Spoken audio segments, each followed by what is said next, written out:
California is all about celebrities and sunshine, but we are here to talk about non-fungible tokens. This is NFT and Coffee, live from LA. Welcome to your new favorite multi-platform talk show, where we will get to know the non-fungible humans that are shaping the NFT community.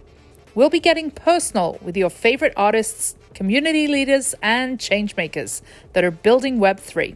This is NFT and Coffee. Welcome to NFT and Coffee. My name is Rachel Wilkins. I am delighted to be joining two amazing contributors to this space today. We're here at NFT LA Live, and we got a special treat for you today. Two artists for the price of one. Two great contributors to this space. We're going to jump right into the conversation. Welcome to NFT and Coffee, guys. It's great to have you both here. Glad to be here. Awesome. So, first of all, let's just talk a little bit about the friendship that the two of you had. You've met during this kind of revolution, this NFT space. Talk to us a little bit about how that happened. Well, it was through Clubhouse.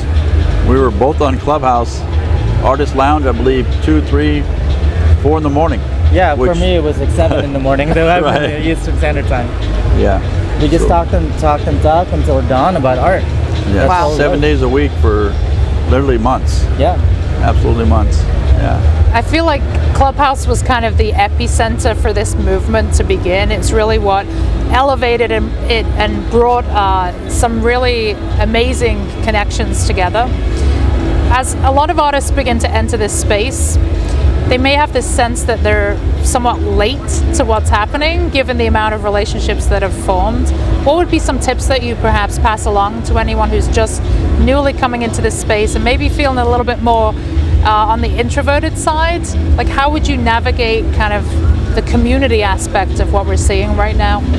Well, I think part of it is like a duty for people like us who did come in early to incite some bravery in the younger or the newer generation of people who are trying to come in, and also to create a safer space for them to come into, and make sure that we acknowledge that the earlier systems have a lot of gatekeepers preventing new artists from entering, and we try to break that. Yeah. So a lot of it is actually our duty to prevent that and allow new people to come in. Absolutely. What do you think, Tommy? I mean, I agree with exactly what you're saying. I mean, it's never too late. I mean, that's for sure. And I mean, it's only been a year in that since we started with the Clubhouse and started getting into NFTs and the whole digital artwork. But it is our duty to help really people feel welcome.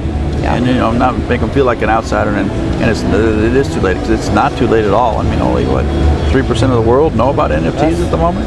So if you think about the realm of things, it's tiny amount of people. So I mean, it's never too late. I mean, it's you just got to go after it. If that's your dream and that's your desire, just go after it with everything and reach out to people that have been in the space. And I mean, everybody in Clubhouse was so welcoming the onset. Yeah. I mean, that's like the beauty. I mean, here we meet, he's from New York, I'm from LA, and when he came to LA about a month and a half ago, we got to collaborate on an art piece together for an NFT. So that was fantastic. Beautiful. Yeah, I mean, it's just been great, the friendships I've made through that space. And it all came out of the pandemic, so something good did come out of it. Right. I mean, do you feel that the pandemic was kind of what broke the straw in terms of this movement, and actually a lot of us found ourselves home, not going to kind of our usual 9 to 5 or whatever other responsibilities that we had? Do you think that was part of what really just brought NFTs to the forefront of people's imagination? I think so. Yeah, quite a bit.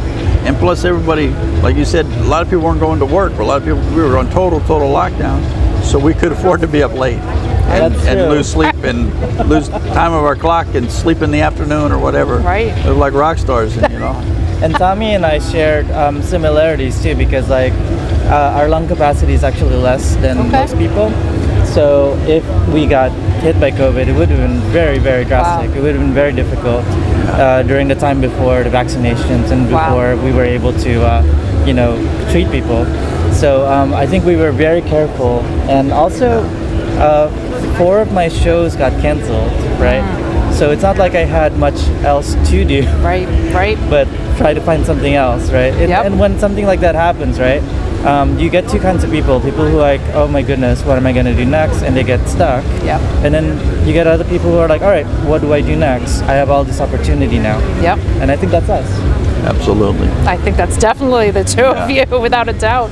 So, Tommy, you're somebody who's come from this traditional kind of painting, sculpting background. Yes. You're somebody who's been working on really large-scale, beautiful works. Can you kind of pinpoint the moment that you perhaps felt excited about the possibilities of NFTs? And can you maybe explain a little bit what pulled you into this space? Well, at first I'm thinking, because I'm such a traditional artist, I'm painting with the tires in my chair, and I apply paint to canvas or paint to board. And most of the very first NFTs were digital and with movement. And I'm thinking, well, how can I do that? But it was in the club rooms that I was meeting people, and people were saying, hey, I'll come to your studio, videotape you, and we'd get started that way. And then when I found out you could just, use a high resolution of just an actual beautiful painting that I've created, and that would be an NFT in and of itself, I thought, okay, this is great. I'm in 100%. It's so exciting. I think, and I've asked other artists this question, and I would be intrigued to know for both of you, creating, when you've kind of completed that masterpiece, right, that piece that you've been working on for months, weeks, hours, whatever, that moment when you're like, it's done, right, that sense of satisfaction that you get, do you think that translates into the NFT world when you hit that mint button? Is there that same adrenaline, that excitement, or does it feel different? I mean, there's a little bit of difference, but you're right. As soon as you hit that button, that's it. That's final. Yeah. That's it. There's no going back. It's like when I put my signature on the painting, then there's no going back. Yep. Once the signature's on the painting, that's like touching that mint button for me. Because I'll look at my paintings. I'll go into the studio late at night and just study over my paintings. I mean, every square inch, literally. Looking through all the detail, looking if I'm really satisfied with every inch of it. Is this little piece going to speak to somebody in and of a whole, but will the smaller parts of it really work and speak to somebody's spirit and make them feel something every time they look at it? Right. So once I put that signature on there, when you hit that mint button, there's no going back. It's amazing. So as a performance artist, you've really been like such a standout star of this movement, like kind of your own little celebrity world going on around you. People being excited about what you're going to do next, because it is such a unique form of expression. First of all, give us a little background into how you got into this type of artwork, this performance, and again, just share really what was the moment for you that led you kind of right into NFTs. So I did go to Tisch School of the Performing Arts, and one of the mentors I have is Melati Suryudarmo, the protege of Marina Abramovic. Wow. So we were actually doing a show together, Melati and I, and unfortunately Marina could not come to our show because she was having some health issues at the time. But we were doing this show in New York City in November of 2019. And when you have a successful show, which we did, we sold out, usually you tour after. Mm-hmm. So we were preparing for that tour, and then COVID hit. So I had to change what I was doing, right? I was stuck at home in New York City, and I was on a Zoom call with some colleagues. One of my colleagues had a pickle face filter on they couldn't turn off. So I took my dinner, which was a piece of kale, and I put it on my face, Tommy. And I said, look, I have a filter too. Oh my God. And then they all started laughing, and it was like the first time I heard laughter in a month. Wow. And when I showed it to Melati, she said, you're onto something, but you have to bring in your discipline, bring in your training into this. And I was like, oh God, your training was like putting me in a river for 6 hours and not moving. What am I gonna do? And I realized what she meant was you have to express it over time. So I did it every day, basically. Right. That's what I did. And the cool thing about NFTs is with performance art, you can't just record a video and call that the performance art. It's very hard to sell that too. But a token can actually take a moment in time. So that token doesn't represent the video or the picture, it represents a performance. And that's what I always think of when I sell these tokens. Wow. I am letting my collectors have that moment in time. What did you learn about yourself as a creative during that process? Well, I learned that actually I can cook. I didn't realize I could. That's not what I expected you to say. No, but I had to eat all this food, right? One of the rules I set was when I put the food on my face, I will eat the food, and I won't waste any of it. And I didn't cook for 7 years, Tommy. I Wow. didn't cook at all. I was living in New York. I just went outside and got some good food, and that's it. Right. And I learned, actually, if I cook for myself, not only does it taste good, but sometimes it tastes good. all the but time. I'm also enjoying it, and I'm Wow. enjoying the process. When you first actually kind of start to upload this work and you're building this community, was there ever any sense of how is this going to be received? Was there ever any fear that kind of crept in? Or did you just feel like this was kind of a win-win situation right out the gate? Well, to me, I was already doing well outside of NFTs, Right. and actually that's why I went in, because people were taking my work and posting it elsewhere and calling it their own. And I realized that that's unfair, because if I'm only getting likes out of this, at least give me the likes, right? Right. So I looked into digital ownership, and that's how I got into NFTs. I didn't go into NFTs thinking I would sell them. I was going in to claim ownership of my work that was being stolen. Wow. Wow. Scary thing that we have to contend with as creatives, and this just the idea of putting something on the blockchain Right. and having that, protecting your own intellectual property is really something that I think is phenomenal for us as artists. Absolutely. Yeah. I don't think I'll ever create a painting again that I sell without minting it Wow. first. As that type of more than just a certificate of authenticity. Exactly. In that way, it's guaranteed. It's 100%, and it's traceable. I do know all of my collectors, and I do try to follow them. But when they sell a piece, I don't really Secondary follow that. market, right? It's in the contract, but do I always hear about it? No. I know one of my paintings that went to auction. I just kind of let it go. But it was fine. But now with NFTs, I the don't have to creator worry about royalty 100%. is, Yeah, it's guaranteed royalty. how amazing is that for us, like for Which creatives? is beautiful, Yeah, and speaking of which, may I also add that Tommy's work, a lot of it goes into donations for charities. Yeah. Okay. And mine as well.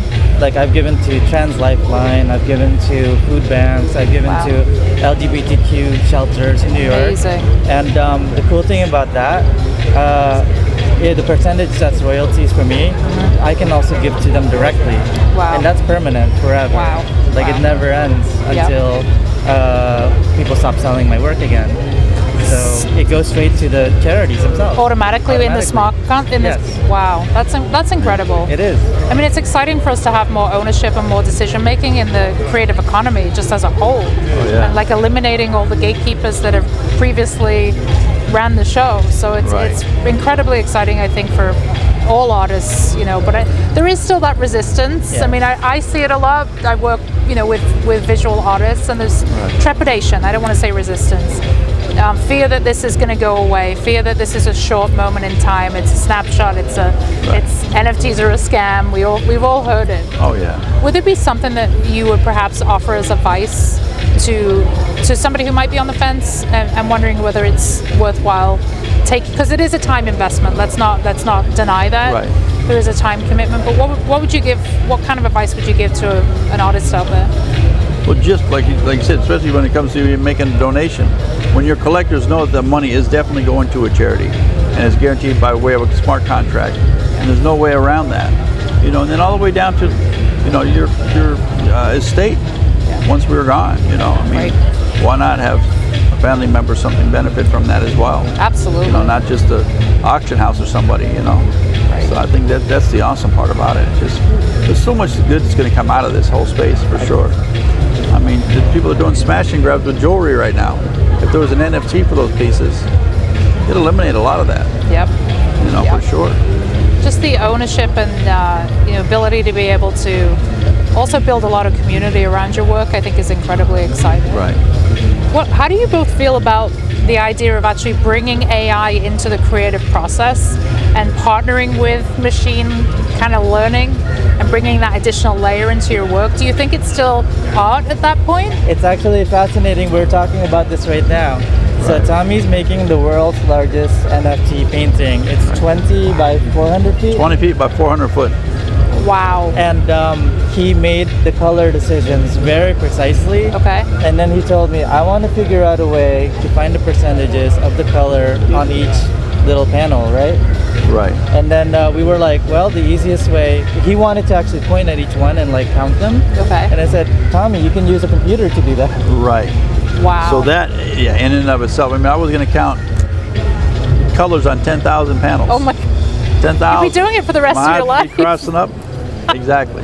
Wow. So I mean, for that aspect, I mean, it's endless. It's you can't pay for that. Yeah. Yeah. And to knowing that it's going to be accurate as well, that's the guarantee as well. So I mean, there's so many good pieces that will come out of this 100%. Right. I mean, it was definitely tough at the start. Exactly. For sure, to being a physical artist, but I mean, now that I've gotten into this space, I mean, there's no turning back. So the AI isn't even changing the art. It's not doing anything to the art. It's not even changing the process. Right. It's augmenting it by Right. giving extra data and allowing the artist to focus on the art, and then the AI will be able to help count those colors for him. It's a mind blow. It really is, because It it's is. extending the life of your work. It's extending the narrative, and Absolutely. it's really exciting. What are you both excited about next? I'm excited for his project. I'm excited for that's your it. project. That sounds I'm fantastic. excited for that to come to fruition. I mean, I've Yeah. spent endless hours and days and time in the studio, and just Wow. it's been a lot of fun process. But now the harder part starts, Yes. and the marketing and everything else behind it. So, but that's where you got to have a little bit of business sense and stuff as well. I mean, you just you can't just expect everybody else. You got to go in 100%. Yep. And it's a lot of work, but the payoff would be great, and then having that experience of the trial and error, and then be able to help others as well next would be Right. great as well. I also, I always go back to that saying of, if it was easy, everybody would do it, Right. right? It's Yeah. if you have that gusto and you have that grit and determination, I think you can do anything in this space. Absolutely. Yeah. One What are more you thing I excited would about? add is also like Tommy's project. Like celebrities came to him just because Right. they're friends with him, and that was really exciting. Like I got to put my paintbrush next to Ringo Starr's drumstick. What? And that was really cool. That's amazing. As a girl from Liverpool, that is very exciting to me, because we grew up like living, breathing, like knowing the Beatles lyrics before we were even born. So that's amazing. So for me, I guess what I'm excited about is I've had a very successful year. I was a top-selling artist of known origin, also an Wow. English company, right? Wow. And I got to sell out my project early. And now what I'm excited about is helping newer artists come into the space. I have an emerging fund that's coming out that's Okay. very soon. And I get to also consult with people who are working on their projects like Tommy's. That's incredible. Well, this is a beautiful friendship, guys, and thank you for bringing me into it for a few minutes. Glad you got to be a part of it. Yeah. Absolutely. Thank you. I really Thank you. appreciate it. So, great conversation. This is NFT and Coffee. Thank you for joining us.